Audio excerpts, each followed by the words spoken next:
Gerat lari menuju arah Mado. Sampai di Mado, dokter sendiri dihadang, kemudian dipukuli dengan besi, kemudian digiring ke jurang dan langsung ditendang ke arah jurang. Pada pukul 9 lewat sekitar 11 menit, mereka bergerak lagi menuju ke barak yang kedua yang dipimpin langsung oleh saya sendiri sebagai ketua tim. Di situ kami ada 6 orang. Saya sendiri sebagai ketua tim, Paman Selo, Paman Emmanuel Abi, Paman Patra, Suster Christine, Suster Anti dan juga Suster Ella yang sudah menjadi almarhum. Pada saat itu juga mereka melakukan hal yang sama, menghancurkan kaca-kaca jendela dan juga memukul pintu-pintu, berusaha untuk masuk ke dalam untuk menyerang kami. Mereka juga menyiram bensin di sekitar barak medis dan juga mulai membakarnya. Saat pembakaran terjadi, yang ada di dalam puskesmas hanya tersisa saya, Paman Patra dan juga ketiga suster itu. Paman Eman saat itu berada di dalam puskesmas karena sedang buang air besar. Pada saat itu sedang terjadi pembakaran, saya sendiri meminta untuk ketiga teman putri saya atau suster untuk kami segera keluar dari dalam barak itu. Tetapi karena mereka perempuan tidak bisa mengantisipasi situasi, sehingga mereka memilih lebih tenang di dalam barak itu. Makin lama asap makin tebal, rumah sudah mulai barak sudah mulai terbakar, sehingga saya memilih untuk mengurung ketiga teman suster tadi bersama saya langsung di dalam kamar WC karena agak lebih aman. Sekitar pukul 9 lewat 20 menit sudah tidak bisa ditahan lagi karena memang rumah sudah plafon-plafon yang terbakar sudah mulai pada runtuh, sehingga saya memilih untuk mengajak ketiga suster ini untuk keluar dari dalam barak medis. Pada saat kami berusaha untuk lari menghindari amukan KKB, kami memilih lari ke depan, mereka sudah menghadang kami pada posisi depan. Kemudian saya berusaha merangkul ketiga suster menuju ke jurang. Tetapi sampai di belakang jurang yang ada di belakang barak medis juga mereka sudah berada di situ dengan diperlengkapi senjata dan juga busur dan anak panah. Akhirnya saya berusaha untuk mengamankan ketiga suster ke rumah warga yang terdekat jaraknya sekitar 5 meter dari barak medis itu. Sesampainya di situ mereka juga ada di situ berusaha untuk membakar rumah warga yang di sebelah. Akhirnya saya memilih untuk mengamankan ketiga suster di dalam gedung di dalam kamar mandi dari rumah masyarakat itu. Sekitar 30 menit kami berada di dalam kamar WC. Kejadian semakin brutal, mereka semakin membabi buta. Memana teman kami Paman Emmanuel Abi. Kemudian mereka mulai membakar rumah-rumah warga dan juga pasar serta bank, rumah distrik yang ada di sekitaran barak medis itu. Kejadian semakin brutal, akhirnya saya mengambil keputusan untuk kami bisa mengamankan diri. Dalam hitungan detik saja, saya sebagai laki-laki mengamankan 3 orang perempuan pastinya tidak bisa karena mereka mengejar kami dengan senjata dan juga busur dan anak panah. Tidak ada jalan lagi, kami memilih lari ke depan, mereka sudah menghadang ke samping kiri kanan dan juga mereka sudah menghadang semua. Akhirnya di belakang kami terdapat jurang yang cukup terjal, kedalamannya sekitar 500 meter dengan sudut ketajamannya itu sekitar 90 derajat. Tanpa berpikir panjang, saya bertanya kepada ketiga suster itu bagaimana kita harus mengamankan diri. Mereka menjawabnya, kita lompat saja. Akhirnya tanpa berpikir panjang, saya menghitung 1 sampai 3 dan saya sendiri lompat pertama. Kemudian ketiga suster mengikuti saya untuk melompatnya. Sesampainya di bawah kami pikir bahwa kami sudah aman dari kejaran mereka, tetapi mereka tetap mengikuti kami ke bawah. Sampai ke bawah saya sendiri tersangkut di akar pohon. Kemudian ketiga suster yang lainnya, yang satunya Suster Chris tersangkut di pohon juga. Suster Ella tersangkut di antara semak-semak. Kemudian Suster Anti, dia melompat jaraknya sekitar 150 meter ke dalaman jurang ini gitu. Dan dia juga tersangkut di semak-semak. Mereka terus mengikut kami ke bawah, kemudian mendapati Suster Anti di bawah. Kemudian mereka naik, dapat lagi Suster Ella yang sekarang sudah ada di almarhum.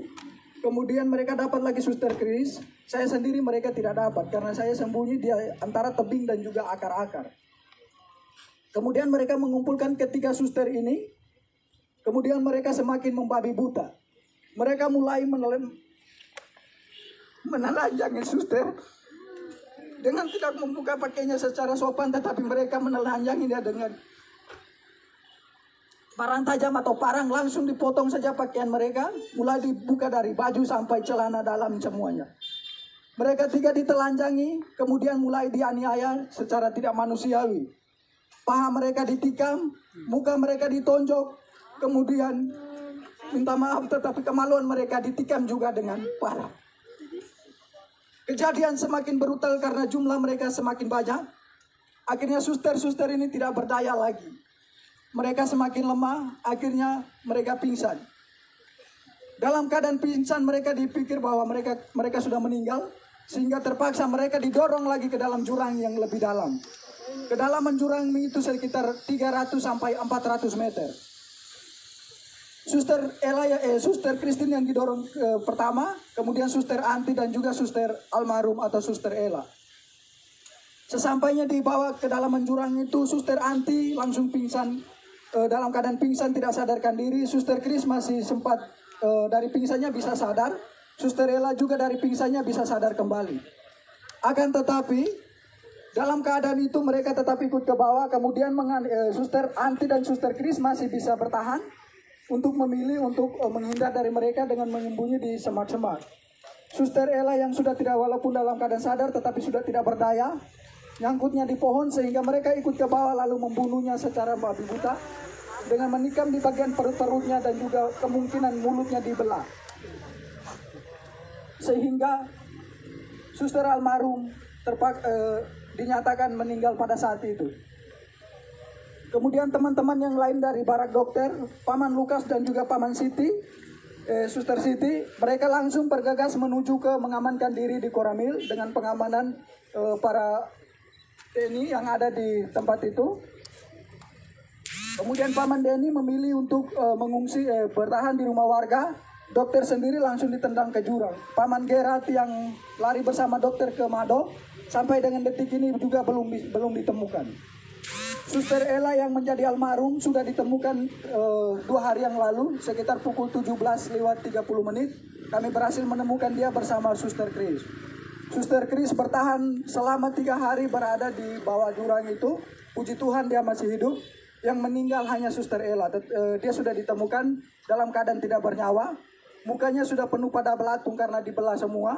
Luka-lukanya sudah pada belatung semua. Dan kemungkinan ini hari ke-5, ke-6-nya.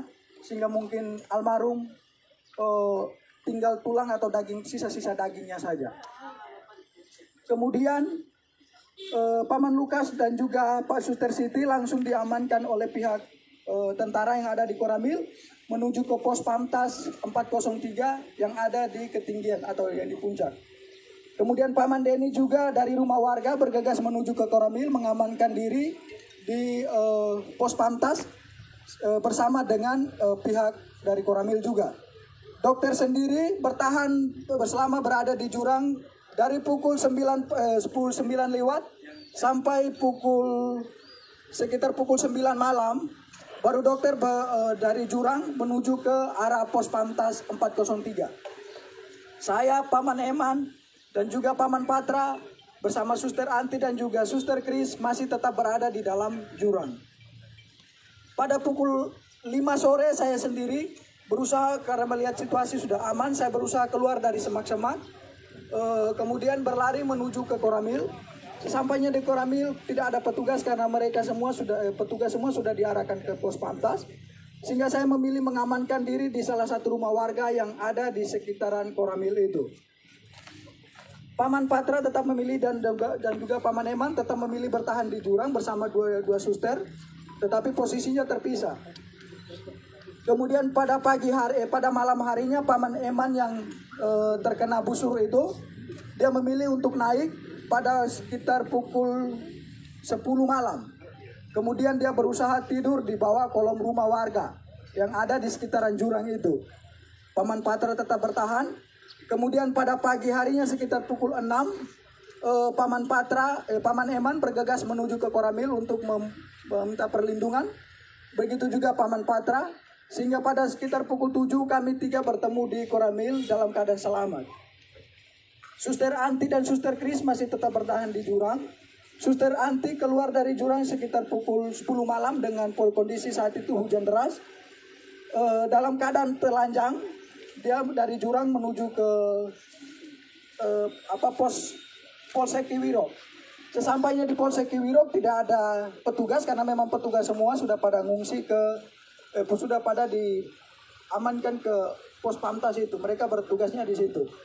Kemudian Suster Anti memilih untuk bertahan di pos, tetapi karena takut dengan situasi, dia berusaha keluar dari pos lalu kembali bersembunyi di semak-semak. Sampai pada sekitar pukul 7 pagi, itu ada kegiatan pembersihan dari pos Pamtas 403, sehingga Suster Anti memilih untuk keluar dari semak-semak karena memang dia juga sudah pada tidak berdaya lagi. Menurut keterangan dari Suster Anti bahwa pada saat itu dia sudah pada siap untuk pasrah, untuk mati karena memang sudah sama sekali tidak berdaya. Tetapi dia berusaha merangkak pelan-pelan sampai ke pos polsek sehingga berteriak dan meminta pertolongan daripada pihak pos Pamtas.